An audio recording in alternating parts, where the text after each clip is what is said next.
Hello student, class 8 की lecture series में आप सभी लोगों का हार्दिक स्वागत है। आज की इस वीडियो में हम प्रश्नावली 6.2 स्टार्ट करेंगे। तो देखो आज का पहला क्वेश्चन क्या दिया है। देखो इसमें दिया है निम्न संख्याओं का वर्ग ज्ञात कीजिए। अब देखो वर्ग का मतलब मैंने आपको पिछले वाली प्रश्नावली में ढंग से समझाया है कि जैसे कोई भी संख्या अगर हो, मान लीजिए 3 है, तो इस संख्या को अगर दो बार गुणा किया जाता है तो इसी को हम क्या कहते हैं, इस संख्या का वर्ग कहते हैं।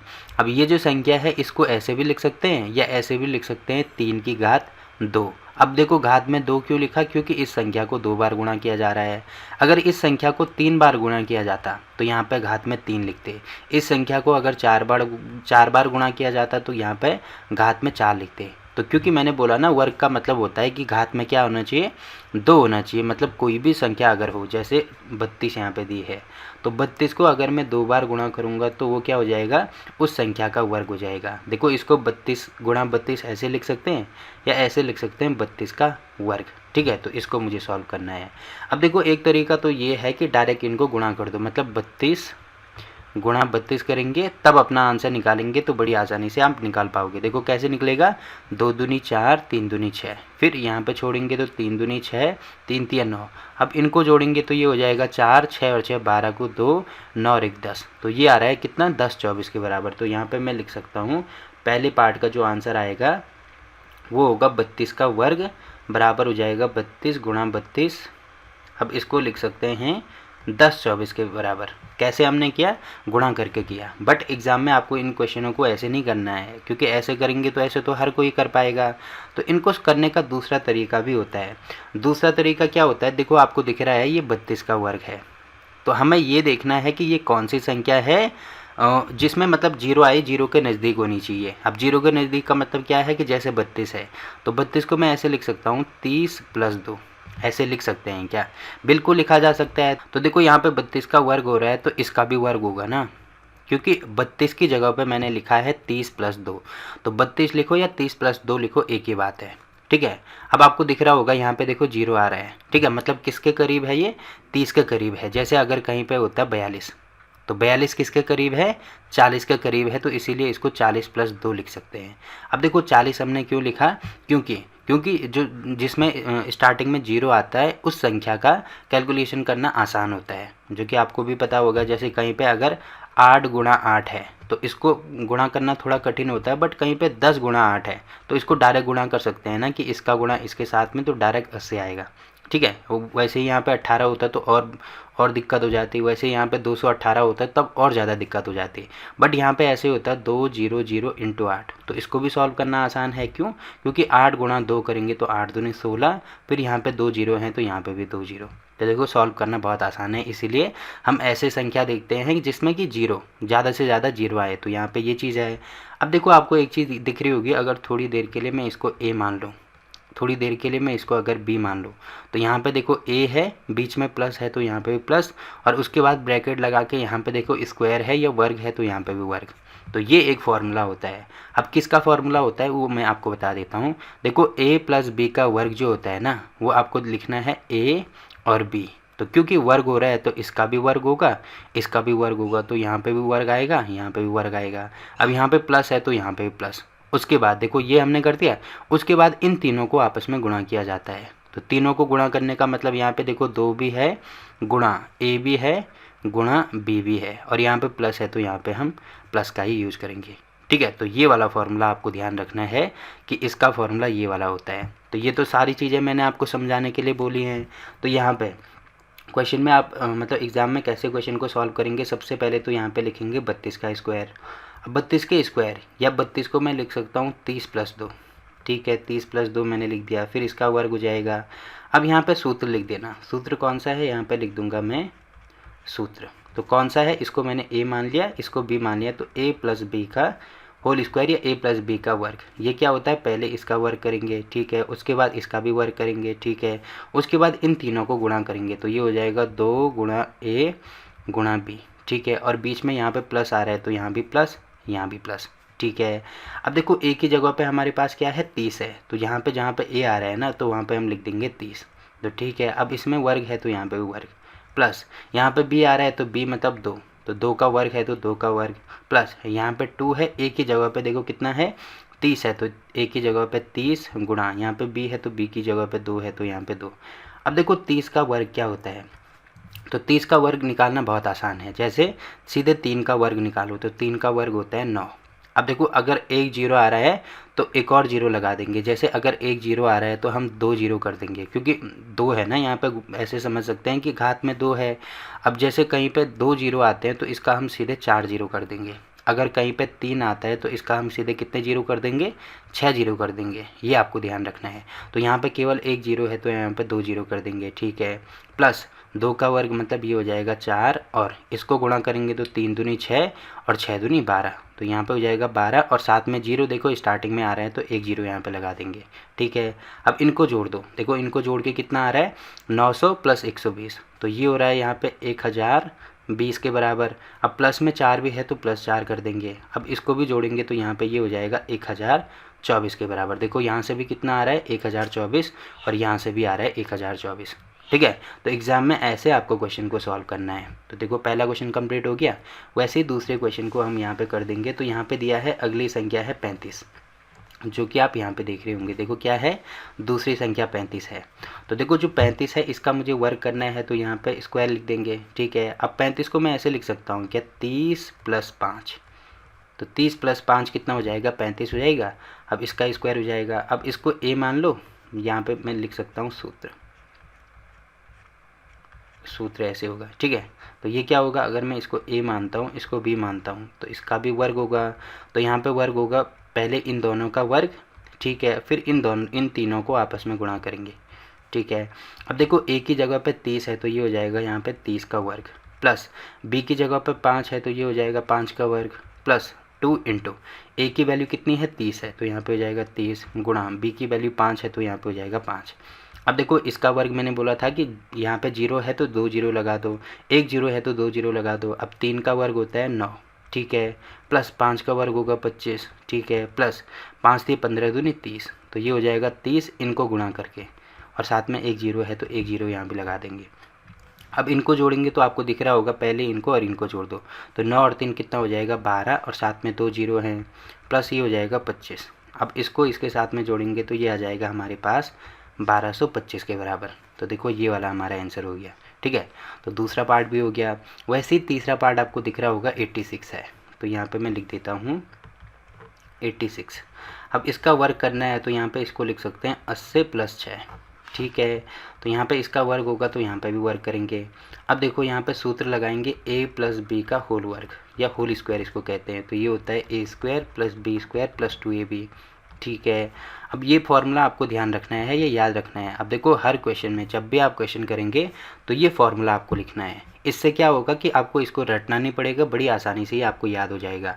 और आगे हर चैप्टर, मतलब ये लगा लो कि क्लास 8 के बाद 9, 10, 11, मतलब जब भी आप मैथ्स पढ़ोगे तो हमेशा ही ये फॉर्मूला आपके काम आने वाला है, ठीक है। ऐसा नहीं है कि केवल यहीं पे काम आएगा, हमेशा ही काम आएगा ये। तो काफ़ी इंपॉर्टेंट फार्मूला है, इसको आपको ध्यान रखना है, ठीक है। तो यहाँ पे आपको दिख रहा होगा a की जगह पे 8 है तो ये हो जाएगा यहाँ पे 80 का वर्ग, b की जगह पे यहाँ पे कितना है 6 है तो ये हो जाएगा 6 का वर्ग, प्लस 2 गुणा a की जगह पे 80 इंटू b की जगह पे 6।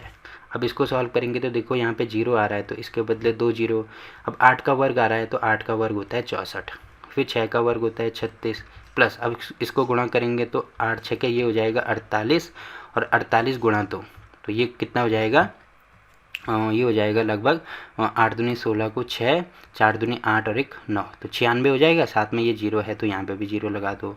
अब इन सबको जोड़ेंगे तो पहले इसको और इसको जोड़ दो, तो यहाँ पे हो जाएगा, या इन सबको जोड़ दो, देखो 0 है 6 है तो यहाँ पे हो जाएगा 6, उसके बाद 6 और 3 9, और यहाँ पे 0 है तो यहाँ पे 9 हो जाएगा, फिर 9, और यहाँ पे 3 और 4, 4 संख्याओं का लेते हैं ना, तो यहाँ पे 9 है, यहाँ पे 0 है, यहाँ पे 4 है, तो 9 और 4 13 को 3, फिर उसके बाद यहाँ पे केवल 6 आ रहा है तो 6 और 1 7 ही हो जाएगा, ठीक है। तो इतना हमारा आंसर हो जाएगा। अब देखो कहीं पे ऐसे हो सकता है कैलकुलेशन मिस्टेक हो, तो आप इसको खुद ही करेक्ट कर लेना अगर कैलकुलेशन मिस्टेक हो रही है कहीं पे, ठीक है। तो देखो ये वाला क्वेश्चन भी हो गया। अब मुझे निकालना है 93, 71 और 46। देखो ये तो आपके लिए होमवर्क है, 93 का भी आप निकाल सकते हैं जैसे हमने नीचे निकाला, वैसे ही आप इसका भी निकाल सकते हैं, ये भी आपके लिए होमवर्क है। तो आप नीचे कमेंट करके आंसर कैसे करेंगे, जैसे यहाँ पे एक्सरसाइज 6.2 है तो यहाँ पे लिखना 6.2 क्वेश्चन नंबर 1 इसका कौन सा पार्ट है, जैसे ये वाला आपको दिख रहा होगा चौथा पार्ट है तो यहाँ पे चौथा पार्ट और उसके बाद आंसर लिखना, ठीक है। वैसे ही पांचवा पार्ट और उसका आंसर लिखना कि कितना आ रहा है, ठीक। अब ये लास्ट ये वाला मैं आपको बता देता हूँ। देखो यहाँ पे ये हो जाएगा 46। अब इसको भी मैं दो तरीके से आपको बताऊँगा, ठीक है। 46 है यहाँ पे, सॉरी। अब यहाँ पे आपको दिख रहा होगा ये है, इसको मैं लिख सकता हूँ यहाँ पे 40 + 6 तो इसका वर्ग हो जाएगा। अब देखो फॉर्मूला होता है a + b, इसका होल स्क्वायर होता है a² + b² + 2ab, ठीक है। अब देखो a² मतलब 40 का स्क्वायर, ठीक है, प्लस b² मतलब 6 का स्क्वायर, ठीक है, प्लस 2 × ab मतलब होगा a होगा 40, b होगा 6, ठीक है। अब देखो ये इसका स्क्वायर है तो 4 का स्क्वायर होगा 16, अब 0 आ रहा है तो 2 0 लगा दो, 6 का स्क्वायर होगा कितना 36, प्लस ये हो जाएगा यहाँ पे 4 दूनी 8 और 8 6 48, 48 हो गया, साथ में 1 0 है तो 1 0। अब इनको जोड़ दो तो ये हो जाएगा 16 और 4 कितना हो जाएगा 20, तो मतलब ये हो रहा है यहाँ पे 2080, प्लस में 36 है। अब इसको ऐड करेंगे तो यहाँ पे हो जाएगा 6 9 और 3 यहाँ पे हो जाएगा 6 9 और 3 11 को 1 और यहाँ पे भी हो जाएगा 1 और यहाँ पे हो जाएगा 2, तो 2116 हमारा आंसर आ रहा है। तो देखो एक तरीका तो ये है इसको सॉल्व करने का। दूसरा तरीका जो 46 है उसको मैं ऐसे भी तो लिख सकता हूँ कि ये 50 के भी तो करीब है ना, 50 - 4 इसको लिख दो, लिखा जा सकता है, क्योंकि 50 - 4 करेंगे तो हमारा क्या आएगा 46 ही आएगा। अब एक चीज़ तो ये होगी। अब आपको दिख रहा होगा यहाँ पे अगर मैं थोड़ी देर के लिए इसको a मानता हूँ तो ये यहाँ पे बीच में माइनस है तो माइनस, फिर ये वाला हो जाएगा b। अब इसका वर्ग निकालना है तो यहाँ पे भी वर्ग और यहाँ पे भी वर्ग करेंगे। अब देखो ये एक नया फॉर्मूला बन गया, नया सूत्र बन गया कि a - b का होल स्क्वायर क्या होता है।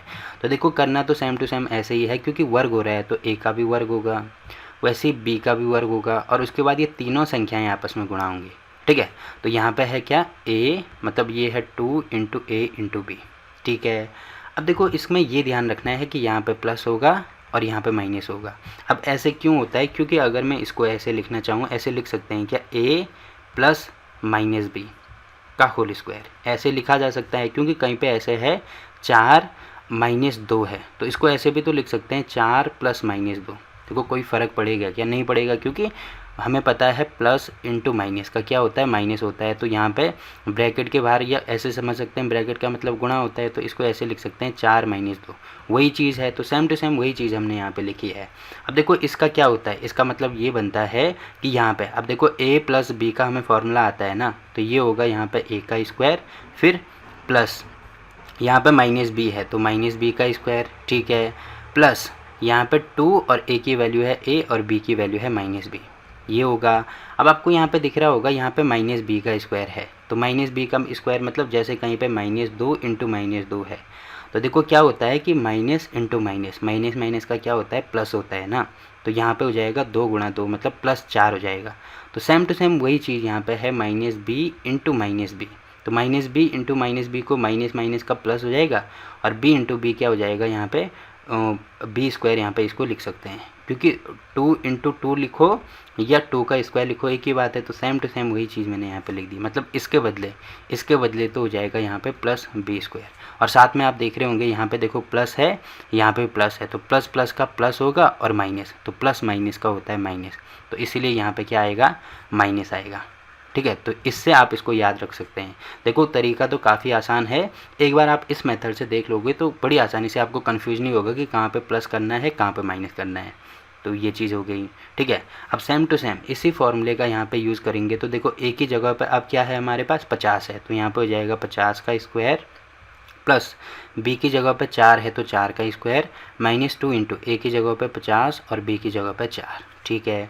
अब देखो 50 का स्क्वायर मतलब 5 का स्क्वायर होगा 25, फिर 0 आ रहा है तो 2 0 प्लस 4 का स्क्वायर या 4 का वर्ग होगा 16, फिर माइनस है तो 50 दूनी कितना होगा ये 100 होगा, 100 × 4 तो ये हो जाएगा 400, ठीक है।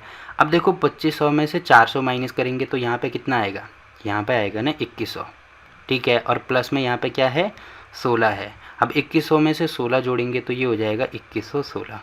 तो आपको दिख रहा होगा यहाँ से भी 2116 आ रहा है और यहाँ से भी देखो 2116 आ रहा है, ठीक है। तो आप ये तरीका भी अपना सकते हैं इसको सॉल्व करने के लिए। बाकी ये वाले क्वेश्चन आपको दिख रहे होंगे, इनमें भी आप ऐसे ही लगा सकते हैं, जैसे इसको भी लिख सकते हैं 40 माइनस 5, वैसे ही इसको भी लिख सकते हैं 90 माइनस 4। तो देखो जो भी तरीका आपको सही लगता है, चाहे प्लस वाला तरीका हो या माइनस वाला, तो जो भी ठीक लगता है तो उससे आप इन क्वेश्चन को सॉल्व कर सकते हो। तो देखो पहला क्वेश्चन तो आपके समझ में आया होगा, ठीक है, पहला क्वेश्चन तो यहाँ पे कंप्लीट हो गया। अब देखो अगला क्वेश्चन क्या दिया है इसमें, तो देखो इसमें दिया है पाइथागोरस त्रिक लिखिए जिसका एक सदस्य है। एक सदस्य का मतलब होगा कि एक वैल्यू है। तो सबसे पहले तो हमें ये पता होना चाहिए ना कि ये पाइथागोरस त्रिक होता क्या है।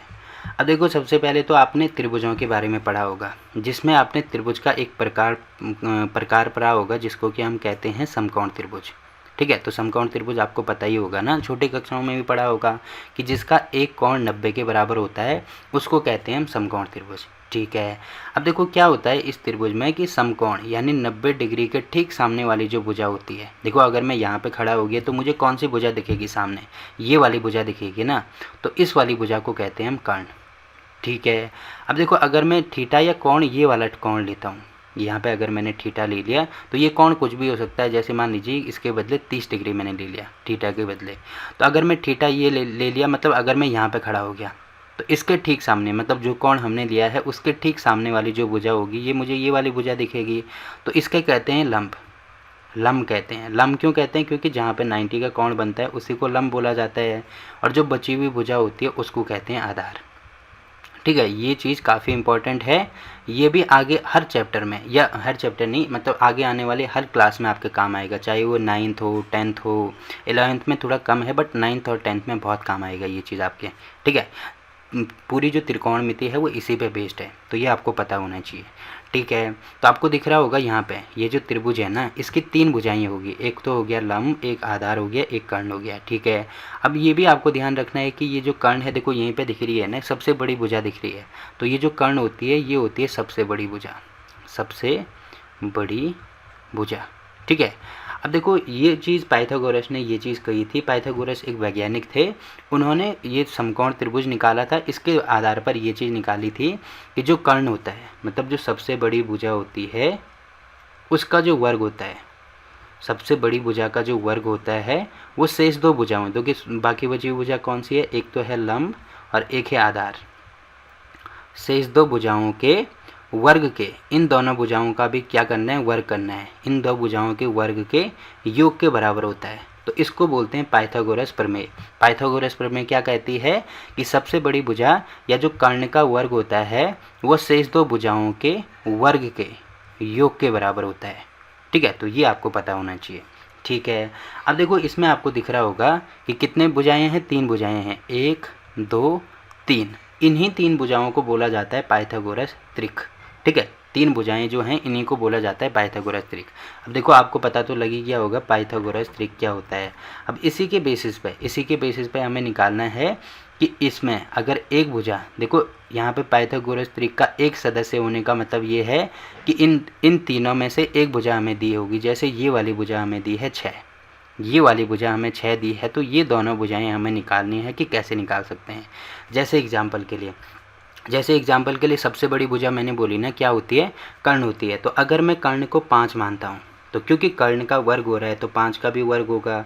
अब 2 मुझे अन्य भुजाएं निकालनी है जिनके वर्ग को जोड़ के मुझे 5 का वर्ग मिले, तो कौन कौन सी संख्याएँ हैं वो, एक तो है 3 का वर्ग करेंगे और एक है 4 का वर्ग करेंगे। मतलब देखो 5 का वर्ग अगर मैं करता हूँ तो 5 का वर्ग 25 आता है, 3 का वर्ग अगर हम करते हैं तो 3 का वर्ग 9 आता है, और 4 का वर्ग करते हैं तो 4 का वर्ग आता है 16। अब देखो यहाँ पे 25 है, तो इन दोनों भुजाओं को जोड़ के देखो, इनको जोड़ देंगे तो 16 और 9 कितना आ रहा है, 25 आ रहा है। तो इसका मतलब हम कह सकते हैं कि जो 5 3 और 4, 5 हो गया, 3 हो गया और 4 हो गया, ये क्या है, ये पाइथागोरस त्रिक हैं। इसको पाइथागोरस ट्रिपलेट बोला जाता है इंग्लिश में, ठीक है। तो आपको ये चीज़ समझ में आ गई होगी कि ऐसे होता है पाइथागोरस त्रिक, ऐसे निकाला जाता है।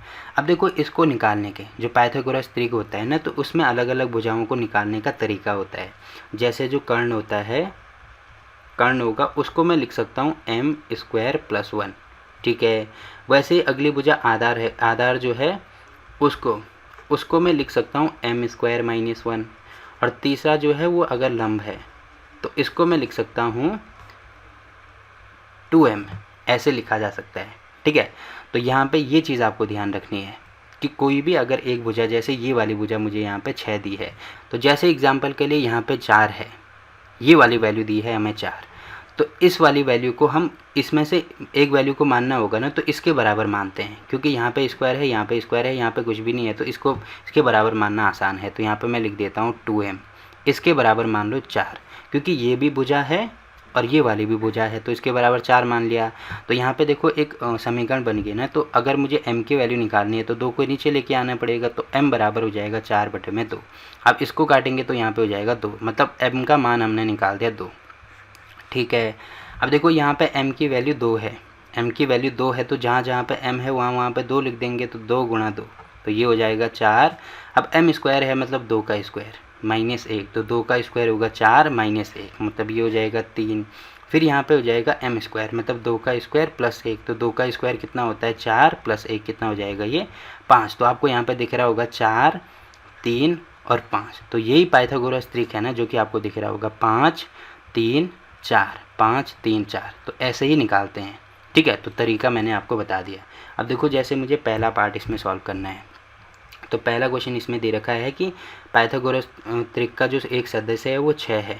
तो तरीका मैंने आपको क्या बताया निकालने का, एक तो होगा, एक वैल्यू होगी, मतलब एक भुजा होगी 2m के बराबर, ठीक है, दूसरी भुजा होगी m² -1 के बराबर, ठीक है, और तीसरी भुजा जो होगी वो होगी m² +1।